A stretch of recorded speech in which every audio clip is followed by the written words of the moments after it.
ఆరోపణ ఏంటంటే ఉత్తరాంధ్రకి జగన్మోహన్ రెడ్డి గారు చేసింది ఏంటి, ఆయన ఏమీ చేయలేదు, గడిచినటువంటి 5 సంవత్సరాలుగా జగన్మోహన్ రెడ్డి గారి పాలనలో ఉత్తరాంధ్రకి ఏమి మీరు చేశారన్నటువంటి విషయాన్ని వారు అడగడం జరిగింది. ఎక్కడి నుంచి, శ్రీకాకుళం నుంచి పాయకరావుపేట వరకు మొదలు పెట్టమంటారా, లేదా పాయకరావుపేట నుంచి శ్రీకాకుళం వరకు మొదలు పెట్టమంటారా?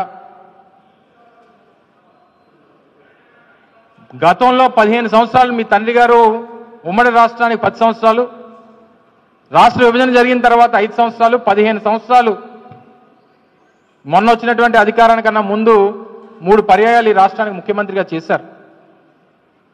గతంలో ఎప్పుడు కూడా ఉత్తరాంధ్రకి ఆయన హయాంలో జరిగినటువంటి కార్యక్రమాలు ఏంటో ఒకసారి చెప్పుంటే మేము మిగిలినటువంటి వాడికి సమాధానం చెప్పేవాళ్ళం.